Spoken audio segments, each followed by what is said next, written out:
हाय सांग मैंने काली मोर निशा मंगलवार थिला जोटा कि पूरा खादा उपास थिला आउ आज मु मो पई टिके पखाळ भात करिछि जो टिके आसंतु देखिदबा। एटा होछि नाली साग कोसिला साग एटा होछि आलू भजा देन ता संग को छुई भजा छचिंद्रा भजा एटा होछि मोर फेवरेट सजना पत्र भाजी एटा होछि टिके मिक्स तरकारी कर देछि ता संग को काकुड़ी पाग उफ पूरा बापी मो पई बढ़िया करी चंती पागटा चलंतु टिके खाई दबा। आपण माने को खाई चंती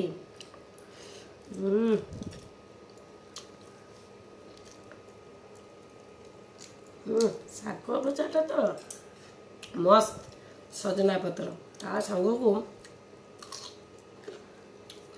मस्त करचंदी हमरा पागटा बापी पाग बढ़िया करती जोटा कि मु बहुत भल पाए।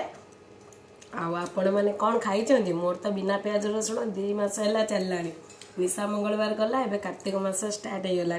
आपण मान घरे कौन रोषे कमेंट कहतु आ मत फॉलो करंतु मु आपको फॉलो बैक देवी।